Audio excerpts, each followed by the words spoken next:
Hello and welcome to our comprehensive exploration of Porter's 5 Forces framework.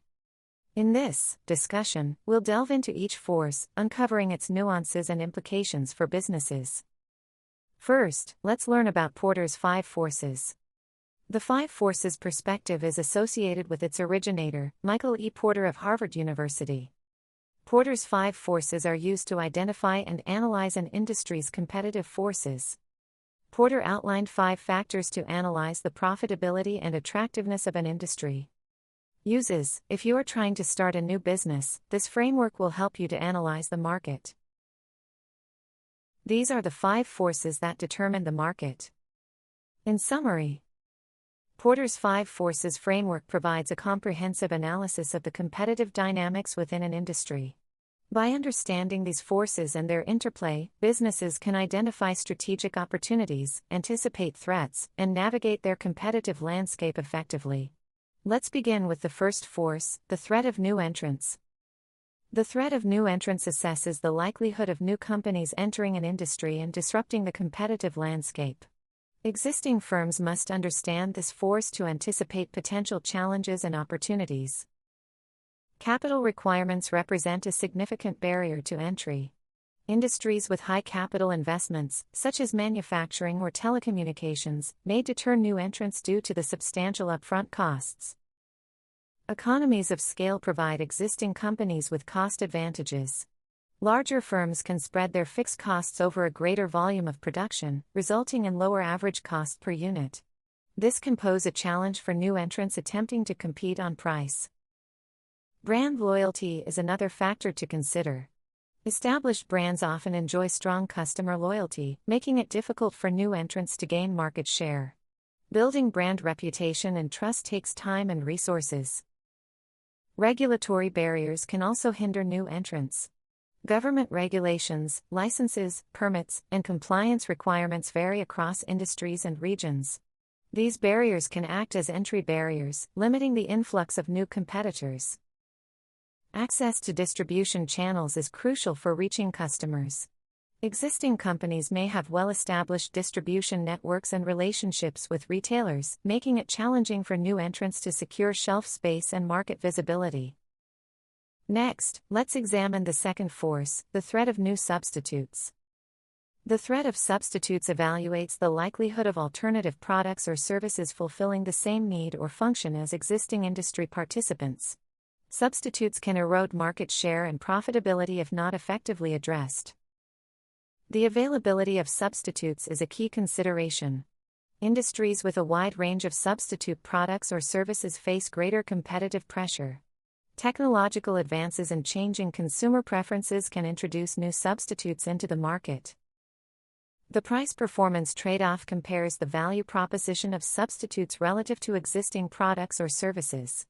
If substitutes offer comparable performance at a lower price, they pose a significant threat to incumbent firms.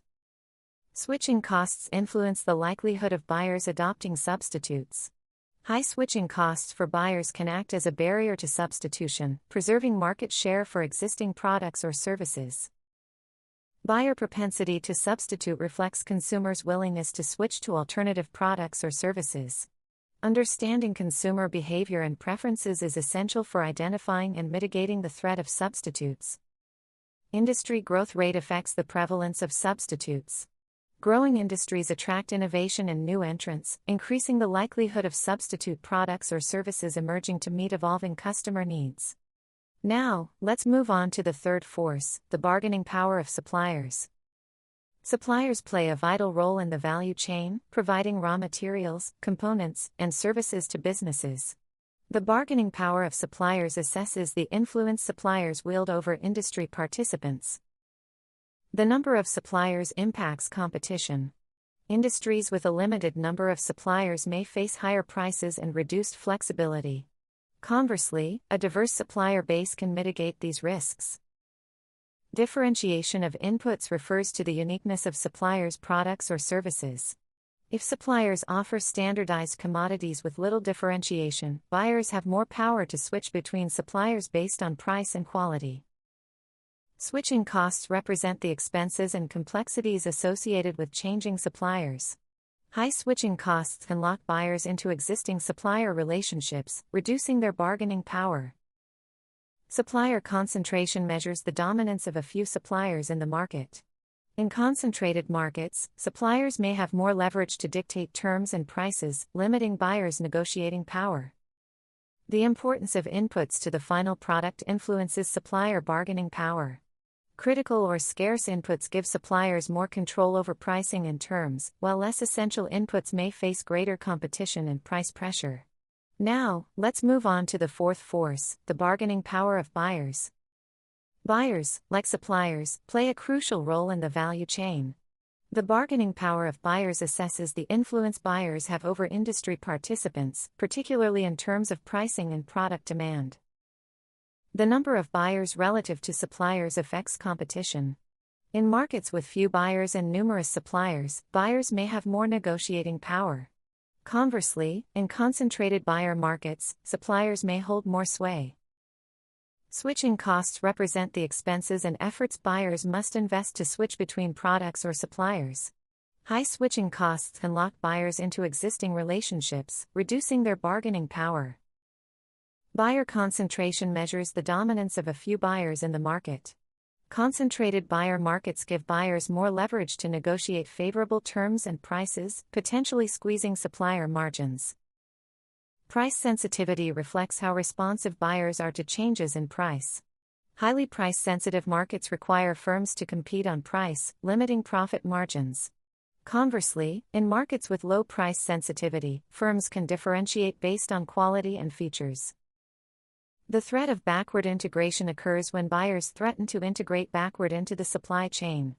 This threat can undermine suppliers' bargaining power, as buyers seek to control their sources of supply and reduce dependence on external suppliers. Finally, let's explore the fifth force, the intensity of competitive rivalry. Competitive rivalry measures the degree of competition among existing firms within an industry. Intense rivalry can lead to price wars, reduce profit margins, and heighten strategic maneuvering.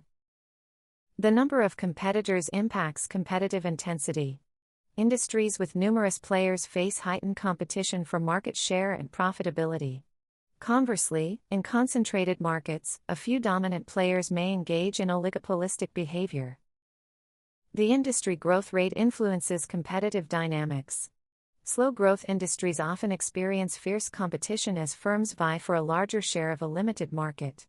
Conversely, high-growth industries may experience less intense rivalry as companies focus on capitalizing on market expansion.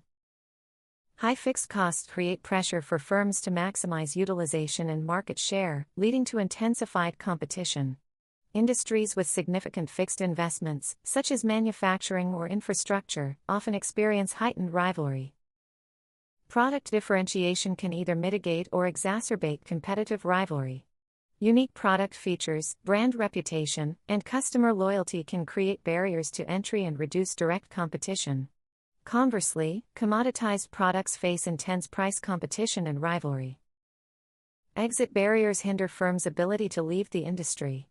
High exit barriers, such as specialized assets, long-term contracts, or emotional attachment, can prolong firms' presence in the market, contributing to competitive intensity. While Porter's 5 Forces framework is a powerful tool for analyzing industry competitiveness, it's essential to recognize its limitations. The framework's reliance on industry averages and generalizations can also be a drawback. Every industry and market is unique, and factors such as company-specific capabilities, strategic alliances, and disruptive innovations may not be adequately captured within the framework's analysis. Porter's 5 Forces may not adequately account for the complexities of global markets. The framework was developed with a focus on single-country industries, making it less applicable to industries with complex international supply chains and diverse market dynamics. Thank you for joining on this journey through Porter's 5 Forces framework. Hope you gained valuable insights into the complexities of competitive analysis. Do like, comment, share and subscribe for more strategic discussions and business insights.